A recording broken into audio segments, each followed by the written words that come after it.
ರಾಜಾಜಿನಗರ ವಿಧಾನಸಭಾ ಕ್ಷೇತ್ರ ಗ್ಯಾರಂಟಿ ಯೋಜನೆ ಕಚೇರಿ ಉದ್ಘಾಟನೆ ಸಮಾರಂಭ. ಗ್ಯಾರಂಟಿ ಯೋಜನೆ ಅನುಷ್ಠಾನ ಸಮಿತಿ ಅಧ್ಯಕ್ಷರಾದ ವೆಂಕಟೇಶ್ ಅವರು ಮೊದಲಿಗೆ ದೇವರಿಗೆ ಪೂಜೆ ಸಲ್ಲಿಸಿದರು. ಕಾಂಗ್ರೆಸ್ ಮುಖಂಡರು, ಮಹಿಳೆ ಮುಖಂಡರು ಪೂಜೆಯಲ್ಲಿ ಪಾಲ್ಗೊಂಡಿದ್ದರು. ಕಾರ್ಯಕ್ರಮದ ಉದ್ಘಾಟನೆಯನ್ನು ವಿಧಾನ ಪರಿಷತ್ ಸದಸ್ಯರಾದ ಪುಟ್ಟಣ್ಣ, ಗ್ಯಾರಂಟಿ ಅನುಷ್ಠಾನ ಸಮಿತಿ ರಾಜ್ಯಾಧ್ಯಕ್ಷರಾದ ಎಚ್.ಎಂ. ರೇವಣ್ಣ ಅವರು ರಿಬ್ಬನ್ ಕತ್ತರಿಸುವ ಮೂಲಕ ಉದ್ಘಾಟನೆ ಮಾಡಿದರು.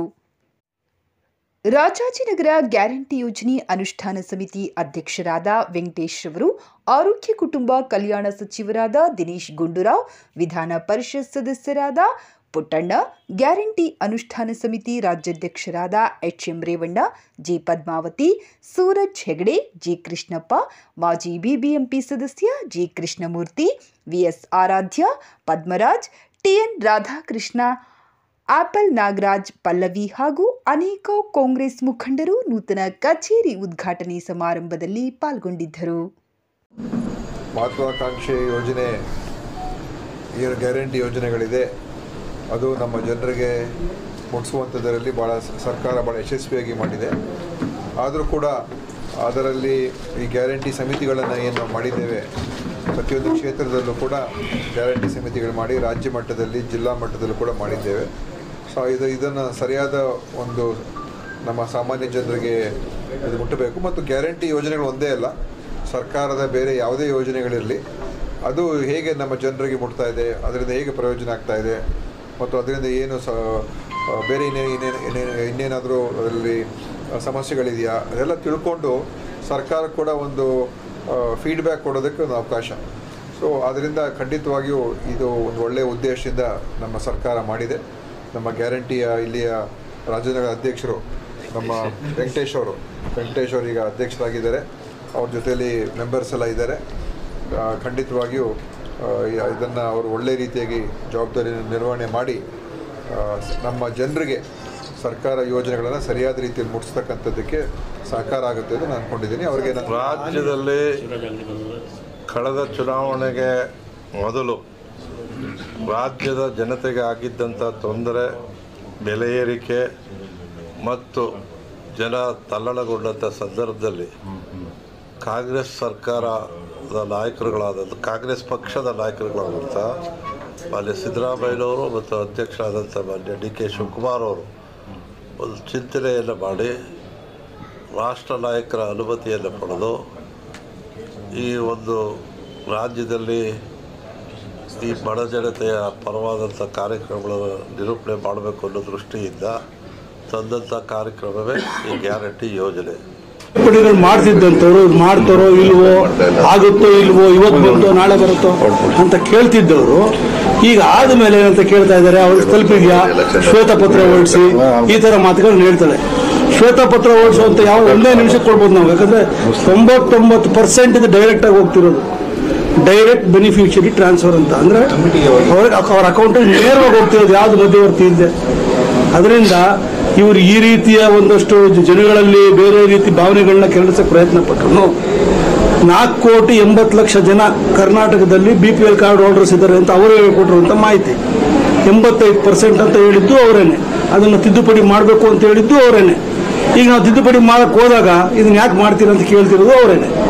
ಇಂಥ ಒಂದು ದೊಡ್ಡ ನಿರ್ಧಾರವನ್ನು ತಗೊಂಡಿರುವಂಥ ಸಿದ್ದರಾಮಯ್ಯನವ್ರಿಗೆ ಮತ್ತು ಡಿ.ಕೆ. ಶಿವಕುಮಾರ್ ಕಾಂಗ್ರೆಸ್ ಸರ್ಕಾರಕ್ಕೆ ಜನರ ಬಂದು ಅಭಿನಂದಿಸ್ತಾ ಇದ್ದಾರೆ. ಯಾಕಂದರೆ ಯಾರಿಗೆ ತಲುಪಬೇಕು ಅವ್ರಿಗೆ ಮಾತ್ರ ತಲುಪಬೇಕಿದು, ಅರ್ಹರ ಅಲ್ಲದೆ ಇರುವಂಥವ್ರಿಗೆ ತಲುಪಬಾರ್ದು ಅನ್ನೋ ಮಾತನ್ನ ಹೇಳಿ ನಮಗೆ ಕರೆದು ನಾನು ವೆಂಕಟೇಶ್ ಅವ್ರಿಗೆ, ಪುಟ್ಟಣ್ಣ ಅವ್ರಿಗೆ ಎಲ್ಲರಿಗೂ ಈ ಕಾರ್ಯಕ್ರಮವನ್ನು ಮಾಡಿದ್ದಾರೆ. ಒಂದು ಕೃಷ್ಣಪ್ಪನವ್ರಿಗೆ, ಕೃಷ್ಣಮೂರ್ತಿ ಅವರೆಲ್ಲ ಇಲ್ಲೇ ಇದ್ದಾರೆ, ಅವ್ರಿಗೆ ಒಂದು ಕಾರ್ಯಕ್ರಮ ಮಾಡಿದ್ದಾರೆ. ಈ ಕಚೇರಿ ಉದ್ಘಾಟನೆ ಮಾಡಿದ್ದಾರೆ.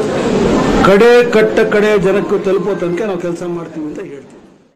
ನಮ್ಮ ಗ್ಯಾರಂಟಿ ಸಮಿತಿಯ ರಾಜ್ಯದ ಅಧ್ಯಕ್ಷರಂತ ನಾಯಕರಾದಂಥ ಎಚ್.ಎಂ. ರೇವಣ್ಣವರು ಈಗಾಗಲೇ ತಮಗೆಲ್ಲ ತಿಳಿಸಿದ್ದಾರೆ. ಇವತ್ತೇನು ನಮ್ಮ ವೆಂಕಟೇಶ್ ಅವರು ನಮ್ಮ ರಾಜಾಜಿನಗರ ಕ್ಷೇತ್ರದಲ್ಲಿ ಈ ಗ್ಯಾರಂಟಿ ಸಮಿತಿಯ ಅಧ್ಯಕ್ಷರಾಗಿ ನಮ್ಮ ಜಿಲ್ಲೆಯಲ್ಲಿ ಕೃಷ್ಣಪ್ಪನವರು ಇವರೆಲ್ಲರೂ ಕೂಡ ಇವತ್ತು ಏನು ಕೆಲಸವನ್ನು ಮಾಡ್ತಾಯಿದ್ರು, ರಾಜಾಜಿನಗರದಲ್ಲಿ ಇವತ್ತು ಈ ಒಂದು ಕಚೇರಿ ಉದ್ಘಾಟನೆ ಆಗಿದೆ. ಇದರ ಸದುಪಯೋಗವನ್ನು ನಮ್ಮ ರಾಜಾಜಿನಗರದ ಕ್ಷೇತ್ರದ ಫಲಾನುಭವಿಗಳಿರ್ಬೋದು, ನಾಗರಿಕರೆಲ್ಲರೂ ಕೂಡ ಬಳಸ್ಕೊಳ್ಬೋದು. ಸಣ್ಣ ಪುಟ್ಟ ತೊಂದರೆಗಳು ಆಗಿ ನಿಂತೋಗಿರ್ತಕ್ಕಂಥ ಇರ್ಬೋದು, ಸಿಗದೇ ಇರ್ತಕ್ಕಂಥವು ಇರ್ಬೋದು, ಅವೆಲ್ಲವೂ ಕೂಡ ಸಡ್ಬರ್ತಕ್ಕಂಥ ಕೆಲಸವನ್ನು ಈ ಸಮಿತಿ ಮಾಡ್ತದೆ, ಈ ಕಮಿಟಿ ಮಾಡ್ತದೆ. ಜೊತೆಗೆ ಕರ್ನಾಟಕ ಸರ್ಕಾರ ಕೊಡುವ ಇತರೆ ಸೌಲಭ್ಯಗಳು ಏನವೆ ಅವನ್ನೂ ಕೂಡ ಮಾಡಿಸ್ತಕ್ಕಂಥ ಕೆಲಸನ ಈ ಕಮಿಟಿ ಮಾಡ್ತದೆ. ಬೇರೆ ಬೇರೆ ಏನೇನು ಸೌಲಭ್ಯಗಳು ನಾಗರಿಕರು ತಲುಪಬೇಕು, ಬಡವರು ತಲುಪಬೇಕು, ಆ ಕಾರ್ಯಕ್ರಮವನ್ನು ಕೂಡ ಕೊಡಿಸ್ತಕ್ಕಂಥ ಕೆಲಸವನ್ನು ಈ ಕಮಿಟಿ ಮಾಡ್ತದೆ. ಸೊ ಹಾಗಾಗಿ ಇವತ್ತಿನ ದಿನ ನಾನು ಮತ್ತೆ ಹೇಳಲಿಕ್ಕೆ ಹೋಗೋದಿಲ್ಲ. ಸನ್ಮಾನ್ಯ ಸಿದ್ದರಾಮಯ್ಯನವರು, ಸನ್ಮಾನ್ಯ ಡಿ ಕೆ ಶಿವಕುಮಾರ್ ಅವರ ನೇತೃತ್ವದಲ್ಲಿ ಒಂದೊಳ್ಳೆಯ ಕಾರ್ಯಕ್ರಮಗಳನ್ನು, ಅದು ಬಡವರ ಪರವಾದಂಥ ಕಾರ್ಯಕ್ರಮಗಳನ್ನು ಕೊಟ್ಟಿರ್ತಕ್ಕಂಥದ್ದು ಸರ್ಕಾರ. ಅದನ್ನು ಇಂಪ್ಲಿಮೆಂಟ್ ಮಾಡಲಿಕ್ಕೆ ವಿತೌಟ್ ಏಜೆನ್ಸಿ, ಮಿಡ್ಲ್ ಮ್ಯಾನ್ ಇಲ್ಲದೇ ಕೊಟ್ಟಿರ್ತಕ್ಕಂಥ ಇಡೀ ರಾಷ್ಟ್ರದಲ್ಲಿ ಕರ್ನಾಟಕನೇ ಮೊದಲು ಅಂತ ಹೇಳ್ಬೋದು. ವಿತೌಟ್ ಮಿಡ್ಲ್ ಮ್ಯಾನ್ ಡೈರೆಕ್ಟಾಗಿ ಫಲಾನುಭವಿಗಳಿಗೆ ಸಿಗೋಂಥದ್ದು ಆ ಕೆಲಸವನ್ನು ಸರ್ಕಾರ ಮಾಡದೆ ಅದನ್ನು ಮಾಡಿಸ್ತಕ್ಕಂಥ ಕೆಲಸನ ಈ ಗ್ಯಾರಂಟಿ ಕಮಿಟಿ ಮಾಡ್ತದೆ. ಸನ್ಮಾನ್ಯ ಎಚ್ ಎಂ ರೇವಣ್ಣ ಅವರ ಅಧ್ಯಕ್ಷತೆಯಲ್ಲಿ ಸ್ಟೇಟಲ್ಲೂ ಕೂಡ ಎಲ್ಲ ಜಿಲ್ಲಾ ಮಟ್ಟದಲ್ಲಿ, ತಾಲೂಕು ಮಟ್ಟದಲ್ಲಿ ಇವೆಲ್ಲವೂ ಕೂಡ ಸರಿಯಾದ ರೀತಿಯಲ್ಲಿ ಫಲಾನುಭವಿಗಳಿಗೆ ತಲುಪಿಸ್ತಕ್ಕಂಥ ಕೆಲಸವನ್ನು ಈ ಒಂದು ಸಮಿತಿ ಮಾಡ್ತಾಯಿದೆ.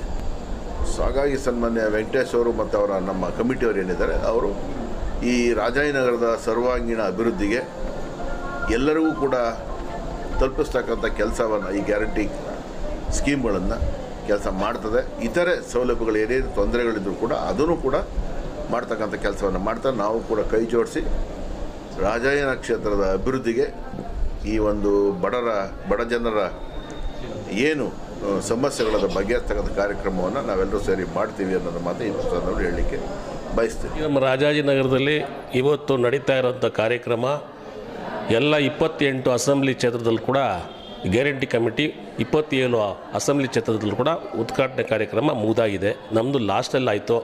ಸ್ವಲ್ಪ ಎಲೆಕ್ಷನ್ನು ಅದು ಇದು ಇರೋದ್ರಿಂದ ಸ್ವಲ್ಪ ನಮಗೆ ಈ ಕಮಿಟಿಯನ್ನು ಕೊಡೋಕ್ಕೆ ಕೂಡ ಸ್ವಲ್ಪ ಲೇಟ್ ಆಯಿತು. ಅದರಿಂದ ಸ್ವಲ್ಪ ಚೆನ್ನಾಗಿ ಮಾಡೋಣ ಅಂತೇಳಿ ಇವತ್ತು ನಾವು ಡೇಟು ನಮ್ಮ ಪುಟ್ಟಣ್ಣವರು ಹಿರಿಯವರೆಲ್ಲ ಸೇರಿ ಇವತ್ತು ಡೇಟ್ ಫಿಕ್ಸ್ ಮಾಡಿದರು.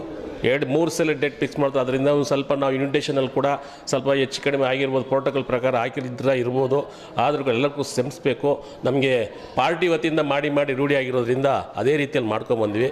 ಇದು ಸರ್ಕಾರದ ಕಾರ್ಯಕ್ರಮ ಅಂತ ಗೊತ್ತಾಗಿದ್ದ ತಕ್ಷಣ ನೆನ್ನೆನೇ ಕೂಡ ಅದನ್ನೆಲ್ಲ ಕೂಡ ಅಳವಡಿಸಿ ಚೇಂಜ್ ಮಾಡಿಕೊಂಡು ಯಾರ್ಯಾರ್ದು ಹೆಂಗಿನ ಹಾಕ್ಬೇಕಂತ ಕೂಡ ಬದಲಾವಣೆ ಮಾಡಿ ಎಲ್ಲರೂ ಕೂಡ ಖುಷಿ ತರುವಂಥ ಮಾಡ್ಕೊಂಬಂದಿದ್ದೀವಿ.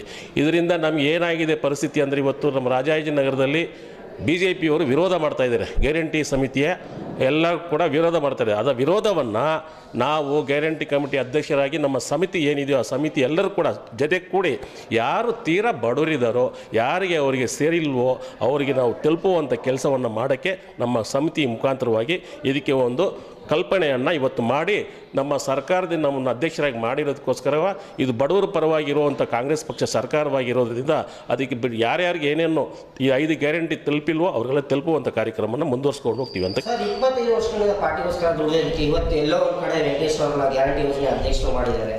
ಇವತ್ತು ಪಾರ್ಟಿಗೆ ಏನು ಹೇಳ್ತೀರಾ? ಸರ್, ನಾನು ಕಾಂಗ್ರೆಸ್ ಪಾರ್ಟಿಯಲ್ಲಿ ಸುಮಾರು ಬೂತ್ ಮಟ್ಟದಿಂದ ಕಾರ್ಯಕರ್ತನಾಗಿ ಮೇಲೆ ಬಂದವನು.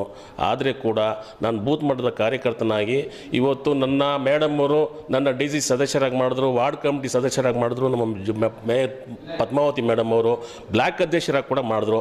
ಆಗಿನ ನಂತರ ಅವ್ರು ಮೇಯರ್ ಆಗಿ ಒಳ್ಳೆ ಅವ್ರ ಜೊತೆ ಕೂಡಿ 22 ವರ್ಷಗಳಿಂದ ಅವ್ರ ಜೊತೆಯಲ್ಲಿ ಒಳ್ಳೆ ಕೆಲಸ ಮಾಡ್ಕೊಂಬಂದಿದ್ದೀನಿ.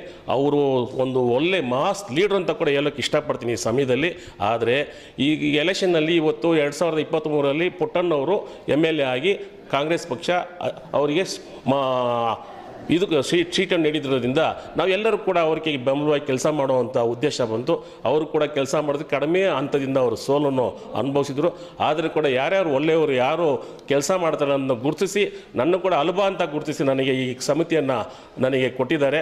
ಅವರು ಎಲ್ಲರಿಗೂ ಕೂಡ ಕಾಂಗ್ರೆಸ್ ಪಕ್ಷದ ಪರವಾಗಿ, ನಮ್ಮ ಮತದಾರರ ಪರವಾಗಿ, ನಮ್ಮ ಕಾರ್ಯಕರ್ತರ ಪರವಾಗಿ ತುಂಬ ಹೃದಯಪೂರ್ವಕವಾದಂಥ ಪುಟ್ಟಣ್ಣವ್ರಿಗೂ ಮೇಡಮ್ ಅವ್ರಿಗೆ ನನಗೆ ಯಾರ್ಯಾರು ಈ ಸಹಾಯವನ್ನು ಮಾಡುವ ಎಲ್ಲರಿಗೂ ಕೂಡ ನನ್ನ ಹೃದಯಪೂರ್ವಕವಾದಂಥ ಸಂತೋಷವನ್ನು ಹೇಳ್ಕೊಂಡು ಇಷ್ಟಪಡ್ತೀನಿ. ಶುಕ್ರವಾರ ನಮ್ಮ ಗ್ಯಾರಂಟಿ ಸಮಿತಿಯ ಅಧ್ಯಕ್ಷರನ್ನಾಗಿ ಏನು ಮಾಡಿದ್ದಾರೆ ನಮ್ಮ ಬ್ಲಾಕ್ ಅಧ್ಯಕ್ಷರಾದಂಥ ನಮ್ಮ ಸಹೋದರ ವೆಂಕಟೇಶ್ ಅವ್ರಿಗೆ ಭಗವಂತ ಆಯುರಾರೋಗ್ಯ ಐಶ್ವರ್ಯಾದಿಗಳನ್ನು ಕೊಡಲಿ. ಸಾರ್ವಜನಿಕರ ಸೇವೆನ ಇನ್ನೂ ಹೆಚ್ಚಿನ ಮಟ್ಟಿಗೆ ಮಾಡತಕ್ಕಂಥ ಒಂದು ಶಕ್ತಿಯನ್ನು ಕೊಡಲಿ ಅಂತ ಕೇಳ್ಕೊತೇವೆ. ನಮ್ಮ ನಾಯಕರಾದಂಥ KPCC ಅಧ್ಯಕ್ಷರು, ಉಪಮುಖ್ಯಮಂತ್ರಿಗಳಾದಂಥ ಶ್ರೀ ಡಿ ಕೆ ಶಿವಕುಮಾರ್ ಸಾಹೇಬರು, ಸಿದ್ದರಾಮಯ್ಯ ಸಾಹೇಬರು, ಪ್ಲಸ್ ಇಲ್ಲಿ ಸ್ಥಳೀಯ ಮುಖಂಡರಾದಂತಹ ಪುಟ್ಟಣ್ಣವರು, ಪದ್ಮಾವತಿಯವರು ಹಿರಿಯ ಮುಖಂಡರೆಲ್ಲ ಸೇರಿ ಇವ್ರನ್ನ ಇವತ್ತಿನ ದಿವಸ ನೇಮಕ ಮಾಡಿದ್ದಾರೆ. ಏನು ಅನುಷ್ಠಾನ ನಮ್ಮದು ಏನೇನು ಅಸೆಂಬ್ಲಿ ಎಲೆಕ್ಷನ್ಗೆ ಮುಂಚೆ ನಾವು ವಾಗ್ದಾನ ಮಾಡ್ದಂಗೆ ಏನೇನು ಕೊಟ್ಟಿದ್ದೀವಿ ಅದನ್ನೆಲ್ಲ ಕಾರ್ಯರೂಪಕ್ಕೆ ತರೋದಕ್ಕೆ ಆಲ್ರೆಡಿ ಅವರು ಮೊದಲಿಂದ ಪ್ರಯತ್ನ ಪಡ್ತಾ ಇದ್ದಾರೆ. ನಾವೆಲ್ಲರೂ ಸೇರಿ ಒಂದು 80% ಆಗಿದೆ. ಇನ್ನು ಯಾವ್ದು ಬ್ಯಾಲೆನ್ಸ್ ಉಳ್ಕೊಂಡಿರುತ್ತೆ ಅದನ್ನೆಲ್ಲ ಕಂಪ್ಲೀಟ್ ಮಾಡ್ತಕ್ಕಂಥ ಒಂದು ಕೆಲಸವನ್ನು ನಾವು ಮಾಡ್ತೀವಿ.